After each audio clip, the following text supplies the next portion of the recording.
Wednesday season 2 is coming out. Don't know when, but it's sometime this year in 2025. I'm so excited. I love how Jenna said it's going to be a darker season. There's going to be more horror associated with it. Because I think to me, season 1 is kind of more on like the teenager side. Everything was like a little bit lighter. I'm really curious as to how much darker the show might go in. She did say it was supposed to be a little more campy. Ooh. So I'm very excited to see how this is going to play out, because she wasn't a fan of having like a love triangle because it didn't make sense to the character. And I agree with Jenna. It's not supposed to be super lighthearted. It is supposed to be dark. It's supposed to be darker humor. I mean, in Wednesday fashion, because there will be less love in it or less like romance, I think it would be even funnier if they dropped this in February because it's so like anti-Valentine's. Oh, that's funny. So that would be a really cool like dark romance. I do like that like anti-marketing strategy of you never know what to expect or doing something on a very unexpected date. I don't think it's going to drop in February. If I was a creative director for this show, I would have planned for it to drop in February because you know how the color palette for Valentine's is all very girly, very femme, pink and red. Palette for this show is black and like dark purple. It's supposed to be like gothic. So they would stand out. So in addition to that, they have a Twitter account created around the persona of like Wednesday Addams. And she's basically tweeting what she thinks about like current events or whatever marketing that they have, which is really funny because like Wednesday is very dark and brooding. Do you have any ideas of like what they can do with her Twitter account? Because I think they do a good job at kind of keeping her persona alive. They've done a great job of modernizing the character. And it's funnier because in the show itself, you still see Wednesday trying to be very traditional because she uses a typewriter. It's cool to see her with the iPhone that she has because that was like the last gift that she received in the last episode. Sorry, spoiler alert. And then it's cool to carry that out and be like, oh, now she's on Twitter. They're doing a great job of keeping her modern. They do a great job of breaking the fourth wall and her becoming almost like a real person versus just a character in the show. So they do have a website that is dedicated to her school, the Nevermore Academy. The only thing is it's not very active right now. It says applications are currently closed. I think if they're anticipating the show to like drop in 2025, they should ramp up that website. It's kind of reminded me of Shiz University website that was made for Wicked. And I think their website is amazing in terms of like how it immerses you into the world of Wicked. I was playing around with it and it's super interactive. It's still very ongoing. I mean, that makes sense because Wicked Part 2 is coming out later this year. I think the production company needs to put some more fuel behind Nevermore Academy. What does the Shiz website have right now? You can explore the school. You get to create your own student ID. So I guess it uses AI to like generate how you would look in the Wicked world. Well, just like Ariana Grande did with Wicked and her beauty brand, she did a whole Wicked palette and like makeup drop dedicated to the movie. Now that it's in talks that Lady Gaga's going to be joining, she has House Labs. So that would be an awesome collaboration. And with this new dark palette that she has of her own, she has like an album in the works. And I don't know if you guys have seen her hair's, it's either dark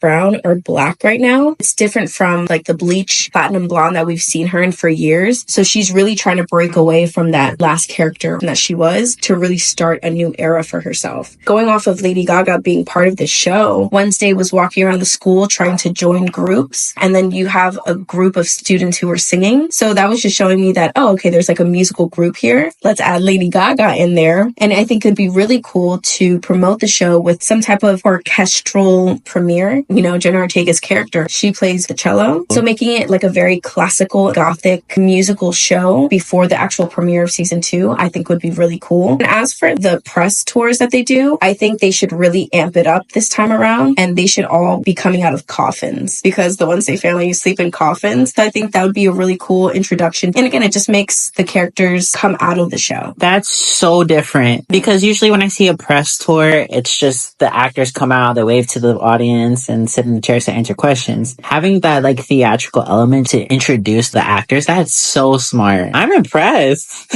I'm impressed.